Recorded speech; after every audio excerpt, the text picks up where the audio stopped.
Hello बच्चों, good morning. चलिए आपके सामने लेकर आया हूँ एक नया टॉपिक जिसका नाम है एम्पियर सर्किटल लॉ। जी हाँ, क्लास 12th फिजिक्स की मैं बात कर रहा हूँ। ठीक है ना। इसको मैं शुरू करने से पहले मैं आपसे एक सवाल करता हूँ, उसका जवाब आप जरूर दीजिएगा। ठीक है। ये आपका कि अगर किसी भी वायर में, कंडक्टर में, ठीक है ना, करंट को फ्लो करते हैं तो उसके आसपास, उसके अराउंड मैग्नेटिक फील्ड बनता है। ये किस साइंटिस्ट ने बताया?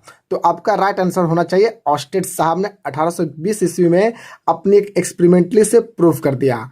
बट उनसे पूछा गया कि किसी भी अगर करंट कैरिंग वायर के आसपास मैग्नेटिक फील्ड बनता है तो उसकी मैग्नीट्यूड कितनी होती है, तो वो नहीं बता पाए। उसे बताने के लिए बायट-सैवर्ट्स लॉ आया, जिन्होंने बताएं कि करंट कैरिंग कंडक्टर के आसपास किसी भी पॉइंट पर मैग्नेटिक फील्ड की जो मैग्नीट्यूड होगी वो होगी dB equal to mu naught बटा 4 pi into IDL sine theta upon r square. जहाँ म्यू नॉट आपको पता होगा, म्यू नॉट बटा 4 पाई एक कांस्टेंट है, मैग्नेटोस्टैटिक्स कांस्टेंट, जिसका वैल्यू 10⁻⁻⁷ होता है।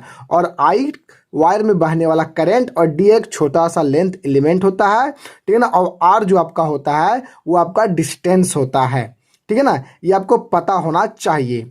बट इनसे पूछा गया कि आपने, ठीक है ना, मैग्नेटिक फील्ड का मैग्नीट्यूड तो बता दिए, बट ये किस डायरेक्शन में होगा, तो बायट-सैवर्ट्स लॉ नहीं बता पाए। इसे बताने के लिए हमें right hand thumb rule Maxwell's का आया, जिन्होंने बता दिया कि किसी भी पॉइंट पर, यानी कि एक करंट कैरिंग कंडक्टर के आसपास किसी भी पॉइंट पर मैग्नेटिक फील्ड की जो डायरेक्शन होगी वो राइट हैंड थंब रूल से बताया जाएगा।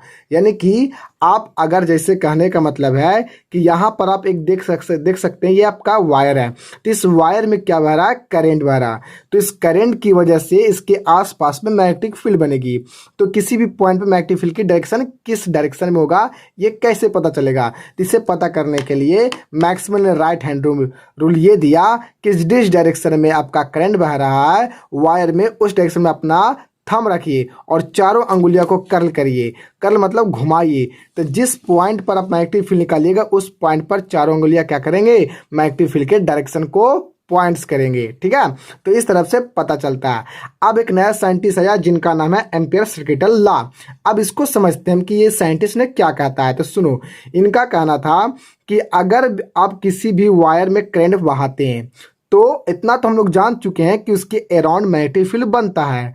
जी हाँ। तो पी पॉइंट पर मैग्नेटिक फील्ड निकालना चाहते हैं तो ये कैसे निकाले? एम्पियर सर्किटल लॉ भी मैग्नेटिक फील्ड का मैग्नीट्यूड ही बताते हैं बायट-सैवर्ट्स लॉ के द्वारा, लेकिन अपने ही अंदाज में। अब किस अंदाज में बताएं तो सुनना ध्यान से।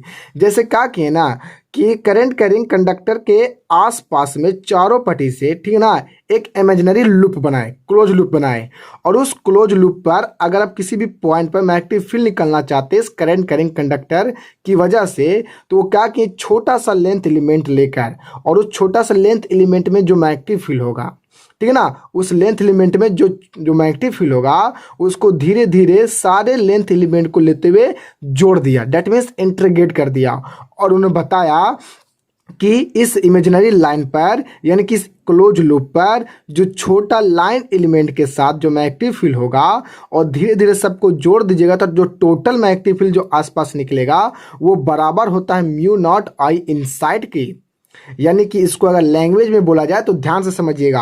According two ampere circuital law the line integral of magnetic field, यहाँ पर मैग्नेटिक फील्ड होगा, छूट गया, ठीक है ना, around any close loop is equal to mu naught times of the total electric current flowing through wire inside the close loop. इसका मतलब ध्यान से समझना कि ये जो लेंथ एलिमेंट होता है, यानी जो इमेजिनरी लूप बनाए उन्होंने, इस इमेजिनरी लूप को उन्होंने अपना ही नाम एम्पियर्स क्लोज लूप दिए।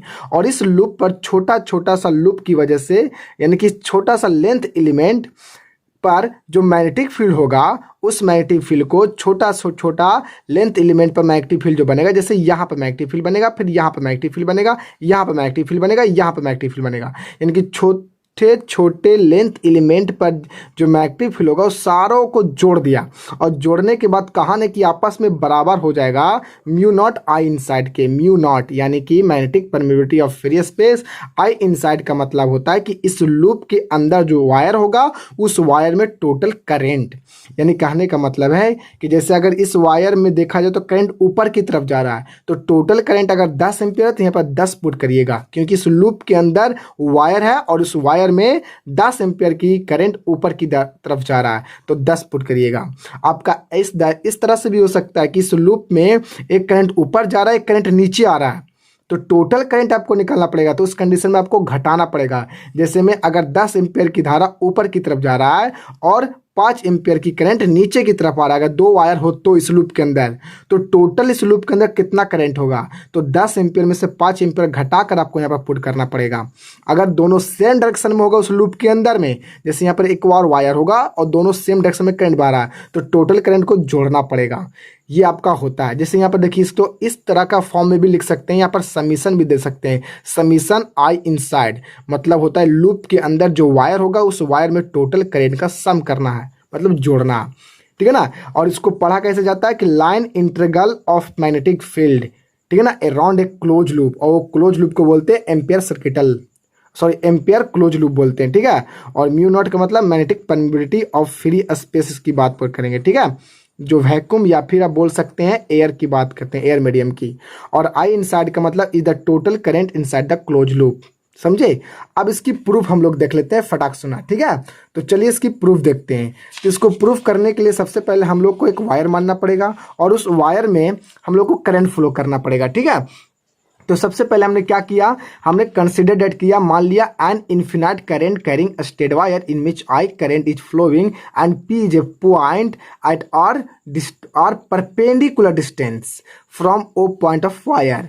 यानी कहने का मतलब सबसे पहले मैंने एक इन्फिनाइट करेंट कैरिंग वायर मान लिया जिसमें करंट आई बह रहा है ऊपर की तरफ, ठीक है, और एक मैंने पी पॉइंट ले लिया। अब इस पी पॉइंट जो डिस्टेंस होगी इस वायर के ओ पॉइंट से वो परपेंडिकुलर डिस्टेंस होगी जिसे हम लोग आर कहते हैं, क्लियर। और इस पी पॉइंट पर हम लोग को मैग्नेटिक फील्ड निकालना है, डेट मीन्स प्रूफ करना है कि आपका line integral of magnetic field is equal to mu naught I inside होता है। तो हम लोग क्या करेंगे, हम लोग LHS से चलेंगे और RHS को लाने के कोशिश करते हैं। तो चलिए, तो हम लोग को पहले ये बताए कि जिस पॉइंट पर आप मैग्नेटिक फील्ड निकालना चाहते हैं, तो एम्पियर साहब कहा ना कि उसी पॉइंट से आप एक प्रकार की क्लोज लूप बनाइए जिसे हम लोग एम्पियर्स क्लोज लूप कहते हैं। तो उन्होंने यहाँ पर क्लोज लूप बनाया, ठीक है ना, लूप बनाया, क्लोज लूप बनाया जो पी पॉइंट से पासेस थ्रू होता है, ठीक है, ठीक है। तो इस तरह से हम लोग चले। अब लिखे लाइन इंटीग्रल BDL। अब ये डॉट प्रोडक्ट को हम लोग तोड़ेंगे, LHS से चले हैं तो आपका हो जाएगा BDL cos थीटा, और यहाँ पर थीटा जो आपका होगा वो 0 डिग्री होगा। सवाल बनता है कैसे, तो ध्यान से समझना। देखो, जो एम्पियर साहब थे ना वो पी पॉइंट पर या फिर जो उसके चारों पट्टी से जो अपना लूप बनाए थे, जो इमेजिनरी जो लूप लिए थे, उस लूप की जो पथ की जो डायरेक्शन था वो डायरेक्शन लेंथ एलिमेंट की डायरेक्शन को कंसिडर किए। डेट मीन्स इस पी पॉइंट पर जो पथ तुम इस तरह से ले रहे हो ना, तो जो लेंथ एलिमेंट छोटा जो DL होगा उसकी डायरेक्शन भी आपका उधर ही होगा जिस डायरेक्शन में आपने पथ लिया। डेट मीन्स सिंपल भाषा में आपको मैं बताना चाहता हूँ कि जो लेंथ एलिमेंट की जो डायरेक्शन होगा वो मैग्नेटिक फील्ड के डायरेक्शन में ही होगा। डेट मीन्स अगर पूछा जाए कि मैग्नेटिक फील्ड यहाँ किस डायरेक्शन में होगा तो बोलिएगा इनवर्ट डायरेक्शन में। डेट मीन कहने का मतलब यहाँ पर चेक करिए मैग्नेटिक फील्ड किधर होगा, तो अंगूठा को अपने थंब को करंट के डायरेक्शन में रखोगे और पी पॉइंट पर मैग्नेटिक फील्ड किधर जाएगा, अंदर की तरफ जाएगा। तो ये अंदर की तरफ मैग्नेटिक फील्ड किया तो लेंथ एलिमेंट भी अंदर की तरफ होगा, तो दोनों के बीच का एंगल कितना होगा, आप cos 0 डिग्री बोलिएगा कि नहीं। तो इस तरह से लेंथ एलिमेंट और मैग्नेटिक फील्ड के बीच की जो एंगल होगा वो 0 डिग्री होगा, क्योंकि दोनों की डायरेक्शन सेम है। मैं लिख भी दिया हूँ, magnetic field at P point and length element is the same direction, इसलिए थीटा इक्वल टू 0 डिग्री। और जब यहाँ पर 0 डिग्री में अब मैं पुट करूंगा तो कितना हो जाएगा आपका B इंटीग्रल DL। अच्छा, आपके मन में सवाल आता होगा कि सर ये आप ये वाला क्यों देते हैं इंटीग्रल के बीच में, तो ये बच्चों इसलिए दिया जाता है क्योंकि ये क्लोज लूप को शो करता है। तो एम्पियर साहब ने क्लोज लूप की बात किया था और वो क्लोज लूप आपका किसी भी फॉर्म में हो सकता है, सर्कुलर भी हो सकता है, रेक्टेंगुलर भी हो सकता है आपका, समझे। चलिए अब हम लोग जानते हैं, ये बात तो जानते हैं कि यहाँ पर जो आपका था ये क्या लिए थे, इन्फिनाइट वायर, और ये पी पॉइंट है। तो हम लोग ये पता है हम लोग को कि इन्फिनाइट वायर की वजह से टिगना पी पॉइंट पे मैग्नेटिक फील्ड कितना बनेगा, ये मैंने सिद्ध कर चुका हूँ। आप जाकर देख सकते हो उस वीडियो को, ठीक है। मैं इस वीडियो में उसका लिंक दे दूंगा जरूर।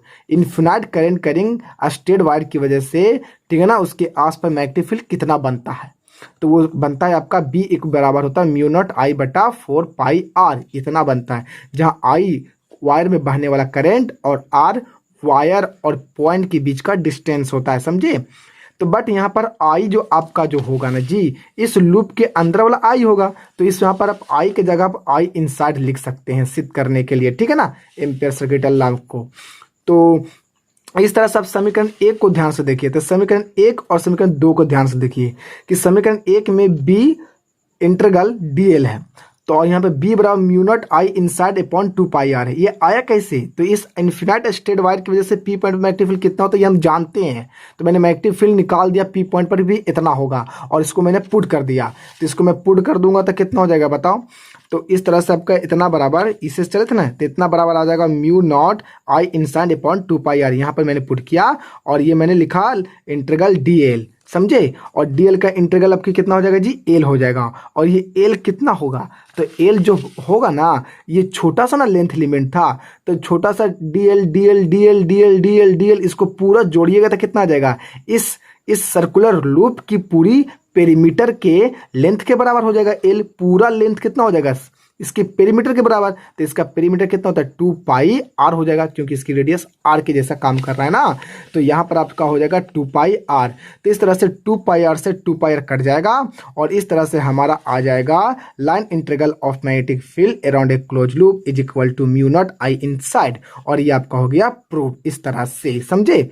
अब इसमें कुछ स्पेशल केस भी आप देख सकते हैं कि यदि मान के चल लेते हैं कि जो मेरा मैग्नेटिक फील्ड है पी पॉइंट पर बनने वाला, और पी पॉइंट पर जो मैंने जो इमेजिनरी जो मेरा लूप था जिसे हम लोग एम्पियर्स क्लोज लूप कहते हैं, वहां पर जो लेंथ एलिमेंट है लिया गया, उसके बीच का एंगल अगर 0 डिग्री है, तो मैंने प्रूफ किया कि ये होगा, यानी कि line integral of magnetic field is equal to mu naught I inside होगा।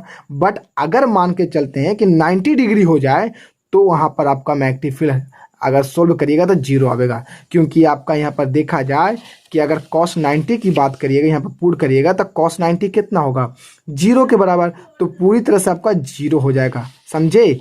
वहाँ पर एम्पियर सर्किटल लॉ फॉलो नहीं करेगा, ओबे नहीं करेगा, इस बात को आप समझिएगा, ठीक है। बोलो कोई दिक्कत यहाँ नहीं ना। अगर 180 डिग्री हो जाए तो थीटा, तो अगर थीटा 180 डिग्री हो जाएगा तो पूरा नेगेटिव हो जाएगा आपका एम्पियर सर्किटल लॉ। लेकिन आपको एक बात मैं बताना चाहता हूँ कि जब भी आप एम्पियर सर्किटल लॉ का यूज करिए या लगाइए, तो आपको बस इतना याद रखना है कि आपको जो थीटा होगा लेंथ एलिमेंट और मैग्नेटिक फील्ड हुआ ऑलवेज हमेशा 0 डिग्री लेने की प्रयास करिएगा, ठीक है। तो आपको सोल्व करना आसान हो जाएगा। इसका एप्लीकेशन भी आपको मैं सामने लेकर आऊँगा, ठीक है ना, अगले वीडियो में जल्द ही अपलोड करूँगा। इसका एप्लीकेशन कहाँ कहाँ इसका एप्लीकेशन है, तो सुनिए।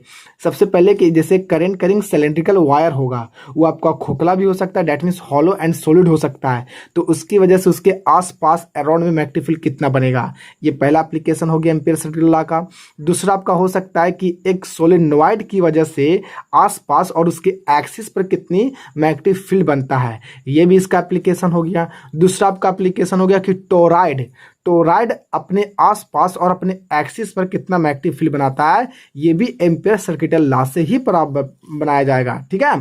तो ये सब इसके एप्लीकेशन हो गए, तो याद रखना इस बातों को, ठीक है। तो इस तरह से वीडियो करते हैं समाप्त। अगर आपको ये वीडियो अच्छी लगती है तो वीडियो को लाइक जरूर करिएगा, और हो सके तो सब्सक्राइब भी करना, ठीक है। तो मिलते हैं अगले वीडियो में, तब तक के लिए ओके, गुड बाय।